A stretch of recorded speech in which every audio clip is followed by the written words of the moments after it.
Schefter, what's the injury report looking for tonight? And also, we saw that Kyler Murray is not starting tonight, but he may have some sort of role. With him not playing, like, what does this mean for his future in Arizona potentially? Well, I think it's a question right now because Jacoby Brissett has played well, and even Rex Ryan this morning on Get Up said that he felt like the Cardinals' offense operates better with Jacoby Brissett. He's not the first person to say that. And so that leads you to wonder, okay, if Jacoby Brissett keeps playing well, are they going to keep having him play quarterback, or are they going to go back to Kyler? Look, and here's the other point to make here. Their general manager, Monty Ossenfort, their head coach, Jonathan, neither one of them drafted Kyler Murray. He's got $36.9 million of guaranteed money due next year. And I just think that this is a question where both sides are probably going to have to sit down at the end of the season and figure out what's best in both sides' best interest. Like this is something that we're just, you're just waiting to see how it comes. Right. It's also interesting, but we're not there yet right now. It's not full-blown interesting, but it could be. It could be interesting this offseason. Jacoby Brissett playing quarterback for the Arizona Cardinals. There's a chance that Kyler has a role for their team. What do you think about Arizona? And then on the other side, Dallas Cowboys, they could score 100, or this could be a game that they lose. Like if you ask Dallas Cowboys fans, they will somehow figure out a way to lose this game. Start with the Cardinals and then roll into the Cowboys, Dano. Yeah, I like the Cardinals tonight. One, this team, although 2-5 and five losses by 13 total points. So this is a team that is just a better football team than their record. Every game is incredibly close. And I would argue they've played offensively better this year with Jacoby Brissett than they did with Kyler Murray. It seems that he's got just as good of a connection with Trey McBride, who's one of the best tight ends in football.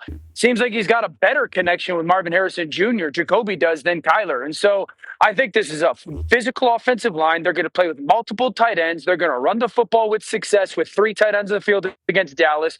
Jacoby's a good player. Okay, he's been a good quarterback for years in the NFL. He's not as electric as a Kyler Murray, no question, but he's going to operate this offense. And I think time of possession can be huge for Arizona tonight.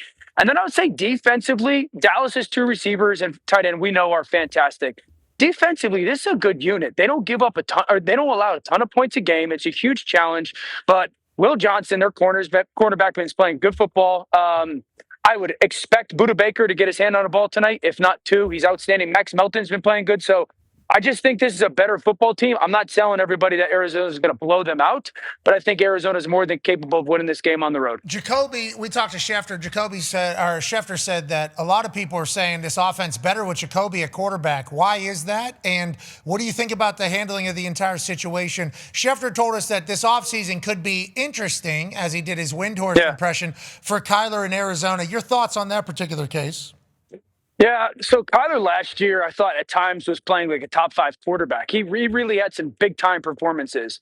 And this year, this necessarily hasn't hit that well. Why is Jacoby playing better? I think Jacoby trusts the system a little bit more. I think Jacoby just gets the play call, wants to operate the play call to the very best of the play call, and is willing to allow the defense to tell him where to throw the ball. He's much, obviously, less reliant on doing some of this stuff, like going and being a playmaker. He just wants to be a facilitator, where Kyler's such a dynamic athlete that if he doesn't necessarily think the play call gets the line of scrimmage is going to be that ideal call, or doesn't necessarily trust some of the pass concepts, he believes that athletically he can go make a play. And he's more often than not accurate, but it's not necessarily the best thing for the offense, right? To get everybody involved. And so I just think Jacoby, because he's not a ridiculous athlete, has much more of a facilitator mindset. And this is an offense that talented. I like Mike Wilson, their second receiver. Marvin Harrison's had a much better performance than I think that Thursday night game. He had those big plays late. I think Herbie was on the call, if I remember that. Yeah, had a drop earlier, hit rock bottom, then came back at the end. Yeah, he's been much more productive. And so I think as a whole, Jacoby's this offense seems to be much more in rhythm this year with him at the quarterback. And McBride's an animal. I should have. Yeah, he is. He'll be all over the place tonight, and his energy is spectacular. He is must watch. Let's go to the Dallas Cowboys side of this entire thing. You were obviously a mile down the road with First Take. Cowboys fans feel however they feel in the moment. What are their expectations for tonight, and how do you think Jerry World looks tonight against the Cardinals? Yeah, I mean, this place would be rocking tonight. Yeah, I think the expectations are almost every game they have to go score 38 to 40 to win. I mean, Arizona's going to control this game from an offensive perspective. And so if you're Dak in this offense, the challenge against Arizona's defense with Jonathan Gannon, kind of their head coach and defensive play caller, is like you often don't necessarily know what you're going to get. This is one of the defenses in the NFL that has, like, you don't necessarily have a consistency from guys. Guys will often be where they're not supposed to be. And you can't, as a quarterback, get to the line of scrimmage and be like, I know it's cover 3 or I know it's cover 2.